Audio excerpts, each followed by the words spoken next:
2.5 years ago, I became ill. Consultants came after a week of tests, came and said to me that there's some white spots on your brain and some lesions, and it's MS. Some days I can't even get up out of bed. Even if I get to bed, I'm in a lot of pain, a lot of swelling. My feet and my bottom of my legs continually swollen. I went to a specialist 2 days ago, and the report from him was that it's not getting any better, it's actually getting worse. It's progressing. I'm having too many relapses, so they're hopefully trying to get me on a treatment that will reduce the progression of it. So that's where I'm at with that at the moment. I was brought up in foster care. I was always a good kid.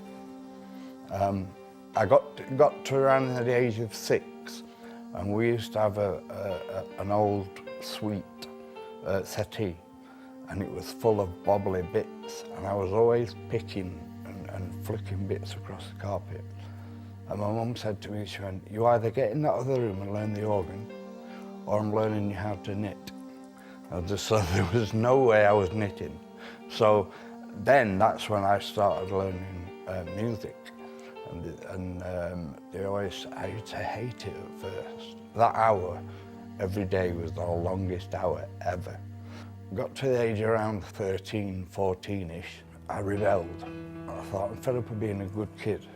I went into a paper shop where I was a paper boy from being through my early teenage years, and I held them up with a knife and asked them told them to empty the till. I got away with 40 quid, and I wasn't 2 minutes down the road, police car behind me, pulled me up, arrested me, and I just said, you know what, it was me. I got a sentence of 3 years, 9 months. I could see other inmates having money sent in, so you could buy tobacco, you could buy shower gels, you had to buy everything from the prison shop. And I was left with nothing. I didn't know what to do. And one day someone told me about Chapel. Get down Chapel, you get a cup of coffee, some biscuits, just get to chill out. And I noticed out the corner of my eye that there was an organ sat in the corner of the chapel. So I said to the chapel orderly, I can play that. And he went like, yeah, all right. I said, no, seriously, I can play. So after the service, they pulled it out, and I played something like, I would do like to be beside the seaside kind of thing. And they were like, wow, I'll pay you £2 a service. And I started hearing about a God that could change everything, that could make you new, just wash you fresh, born again. So I asked the vicar, and he said, yeah, God can really do that. So I started going to early morning prayer groups, and I played each one of those. So that was Monday, Tuesday, Wednesday, Thursday, Friday. That was £10, plus me £8 before. I was on them in, £18 a week. By the end of it, I'd put myself down for any kind of class. And out of 1,000 men in the prison, I was the highest paid person, just for something that I'd learned all those years ago, how God had even using it in a dark, dark place. I attended the Alpha course in prison, and there and then gave my life to God. I started looking to the future from a release date. So there I was, released out of prison. It wasn't long before I was back to my old ways, back downhill, back on drugs, crying out, oh, you know, I've hit rock bottom again.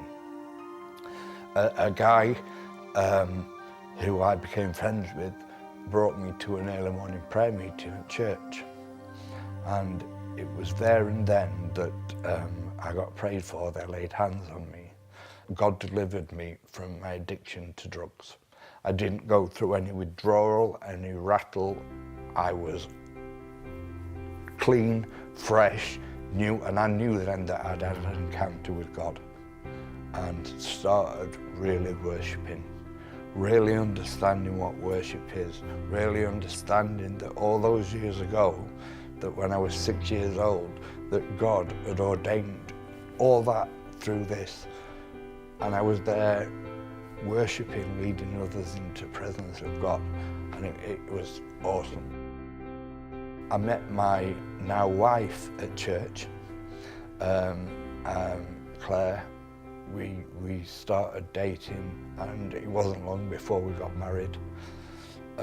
Within 6 weeks of us being married, we was out in Sierra Leone on a mission, laying hands on thousands and thousands of people, praying for the sick, seeing God do miraculous things there and then right before us. All the time I'm trying to take stock of it, thinking, wow, God, what are you doing to me? And when we got back, we realized that God had birthed something inside us.